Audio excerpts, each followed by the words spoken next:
ವಾಲ್ಮೀಕಿ ನಿಗಮದ ಅಕ್ರಮ ಹಣ ವರ್ಗಾವಣೆ ಕೇಸ್ ತನಿಖೆ ಚುರುಕಾಗಿದೆ. ಈ ಕೇಸ್ನಲ್ಲಿ ಇಡಿ ಕುಣಿಕೆ ಬಿಗಿ ಆಗ್ತಾ ಇದ್ದಂತೆಯೇ ಬಂಧನದ ಭೀತಿ ಶುರುವಾಗಿದ್ದು ಬಸವನಗೌಡ ದದ್ದಲ್ ತಲೆಮರೆಸಿಕೊಂಡಿದ್ದಾರೆ. ಮಾಜಿ ಸಚಿವ ಶಾಸಕ ನಾಗೇಂದ್ರ ಬಂಧನವಾಗ್ತಾ ಇದ್ದಂತೆಯೇ ಇಡೀ ಕುಟುಂಬ ಸಮೇತ ದದ್ದಲ್ ನಾಪತ್ತೆಯಾಗಿದ್ದಾರೆ. ಈ ಬೆನ್ನಲ್ಲೇ ಅಲರ್ಟ್ ಆಗಿರುವಂತಹ ಇಡಿ ಅಧಿಕಾರಿಗಳ ಪ್ರತ್ಯೇಕ ತಂಡ ದದ್ದಲ್ ಪತ್ತೆಗೆ ಬಲೆ ಬೀಸಿದೆ. ವಾಲ್ಮೀಕಿ ನಿಗಮದಲ್ಲಿ ಬಹುಕೋಟಿ ಹಗರಣದ ಪ್ರಕರಣದ ಸಂಬಂಧ ಮಾಜಿ ಸಚಿವ ನಾಗೇಂದ್ರ ಅರೆಸ್ಟ್ ಆಗಿದ್ದಾರೆ. ಸದ್ಯ ನಾಗೇಂದ್ರ ಇಡಿ ಕಸ್ಟಡಿಯಲ್ಲಿದ್ದು 24 ಗಂಟೆಗೊಮ್ಮೆ ನಾಗೇಂದ್ರ ಆರೋಗ್ಯ ತಪಾಸಣೆಯನ್ನ ಮಾಡಬೇಕು ಅಂತ ಕೋರ್ಟ್ ಆದೇಶ ಮಾಡಿದೆ. ಹೀಗಾಗಿ ನಿನ್ನೆ ರಾತ್ರಿ ಇಡಿ ಕಚೇರಿಗೆ ಬೌರಿಂಗ್ ಆಸ್ಪತ್ರೆಯಿಂದ ವೈದ್ಯರ ತಂಡ ಬಂದು ವೈದ್ಯಕೀಯ ತಪಾಸಣೆಯನ್ನು ನಡೆಸಿದ್ದಾರೆ.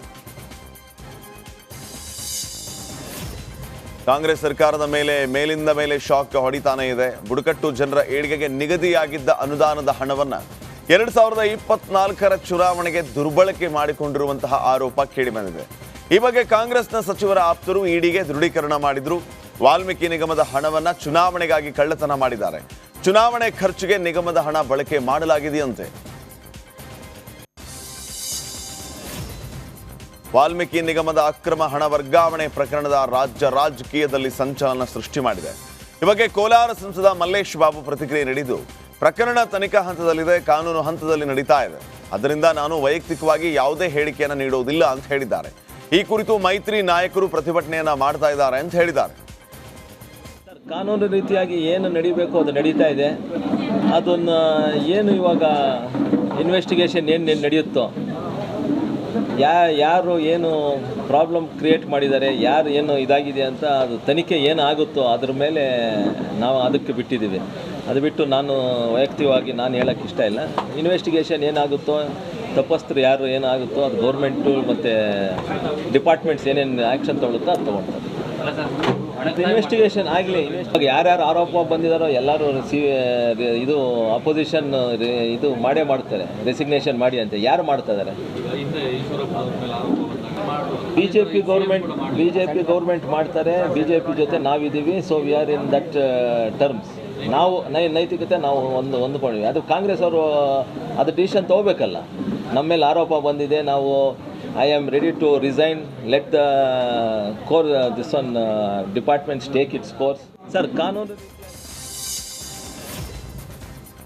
ವಾಲ್ಮೀಕಿ ಹಗರಣ ಒಂದ್ ಕಡೆ ಆದರೆ ಮತ್ತೊಂದು ಕಡೆ DK versus HDK talk war ಜೋರಾಗಿದೆ.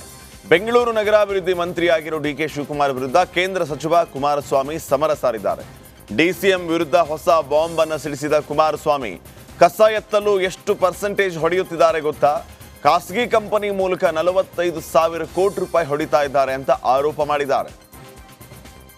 10 ರಿಂದ 15,000 ಕೋಟಿ ಹೊಡಿಲಿಕ್ಕೆ ಹೊರಟವ್ರೆ ಇವರು. ಬೆಂಗಳೂರು ನಗರ ಬೃಹತ್ ಬೆಂಗಳೂರು ಮಾಡ್ತಾರೆ. ಇಂಥದ್ದು ಗ್ರೇಟರ್ ಬೆಂಗಳೂರು ಚರ್ಚೆ ಮಾಡೋದು ಇದೆ ಸಮಯ. ಅದಕ್ಕೆ ಇಂಥದಕ್ಕೆ ನೀವು ಬೆಂಬಲ ಕೊಡ್ತೀರಾ? ಆಗಿದ್ರೆ ಇವತ್ತು ಯಾವ ಮಟ್ಟಕ್ಕೆ ಹೊರಟಿದ್ದಾರೆ. ಈಗ ಅದೊಂದು ಪ್ರೈವೇಟ್ ಕಂಪ್ನಿ ಮುಖಾಂತರ ಏನೋ ಈಗ ರಿಪೋರ್ಟ್ ತಗೊಂಡು ಯಾವನೋ ಬ್ಲ್ಯಾಕ್ ಲಿಸ್ಟಲ್ಲಿರೋನು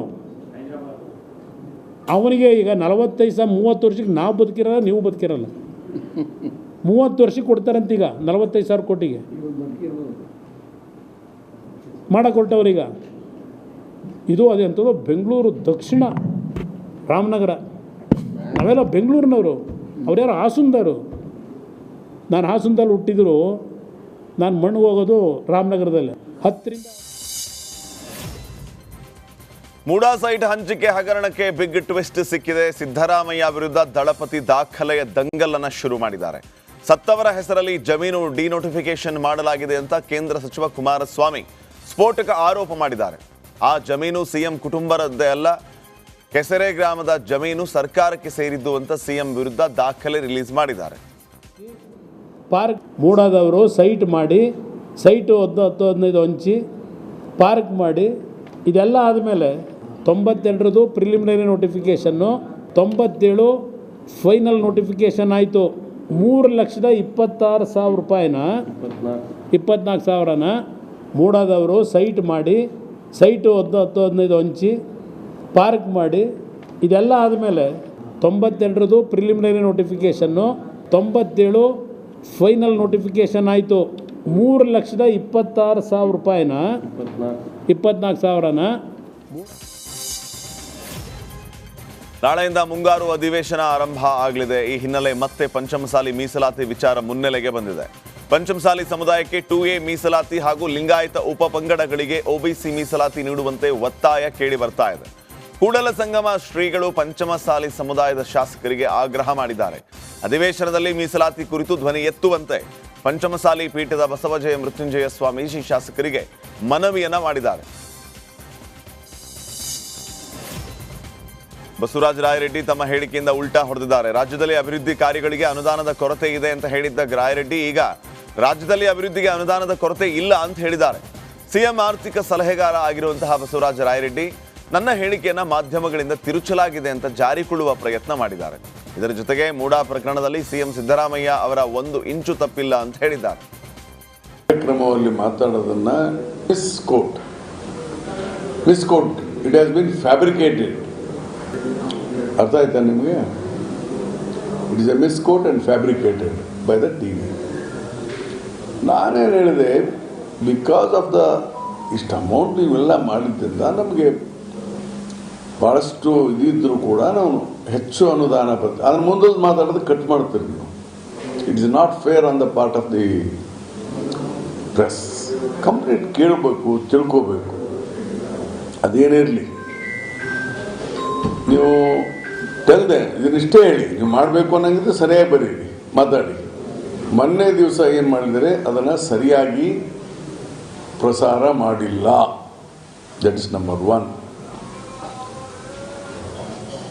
ಸರಿಯಾಗಿ ಅರ್ಥ ಆಗದೆ ಮಾಡಿದಾರೋ ಉದ್ದೇಶಪೂರ್ವಕವಾಗಿ ಮಾಡಿದಾರೋ ಗೊತ್ತಿಲ್ಲ. ಅರ್ಥ ಆಗದೇನೂ ಮಾಡ್ಬೋದು some time. I can't blame directly. ಅದಕ್ಕೆ ನಾನಿವತ್ತು ಸ್ಪಷ್ಟಪಡಿಸ್ತೇನೆ,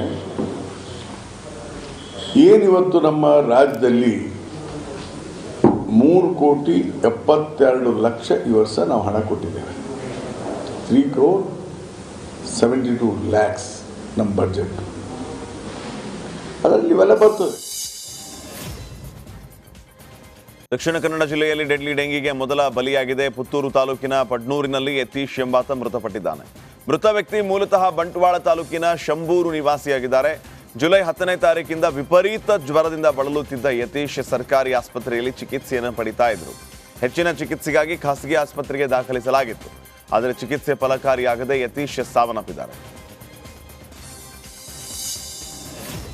ಕುಡಿದ ಅಮಲಲ್ಲಿ ಯುವಕರು ಕಿರಿಕ್ ಮಾಡಿಕೊಂಡಿದ್ದಾರೆ. ಚಿಕ್ಕಮಗಳೂರು ಜಿಲ್ಲೆಯ ಮೂಡಿಗೆರೆ ತಾಲೂಕಿನ ಚಾರ್ಮಾಡಿ ಘಾಟ್ ಎಂಟ್ರಿಯಲ್ಲಿ ಈ ಘಟನೆ ನಡೆದಿದೆ. ಕಾರ್ನಲ್ಲಿ ಮಂಗಳೂರಿಂದ ಮೂಡಿಗೆರೆಗೆ ಪ್ರವಾಸ ಕೈಗೊಂಡಿದ್ದ ಯುವಕರು ನಿಂತಿದ್ದ ಹೊಂಡಾ ಸಿವಿಕ್ ಕಾರ್ಗೆ ಡಿಕ್ಕಿ ಹೊಡೆದಿದ್ದಾರೆ. ಈ ಬಗ್ಗೆ ಪ್ರಶ್ನೆ ಮಾಡಿದ ಸ್ಥಳೀಯರ ಮೇಲೆ 5 ಯುವಕರು ಹಲ್ಲೆ ಮಾಡಿದ್ದಾರೆ. ನಂತರ ಪೊಲೀಸರ ಸಮ್ಮುಖದಲ್ಲಿ ಯುವಕರು ಕೈ ಮಿಲಾಯಿಸಿದ್ದಾರೆ. ಬಳಿಕ ಇವರನ್ನ ಪೊಲೀಸರು ವಶಕ್ಕೆ ಪಡೆದಿದ್ದಾರೆ.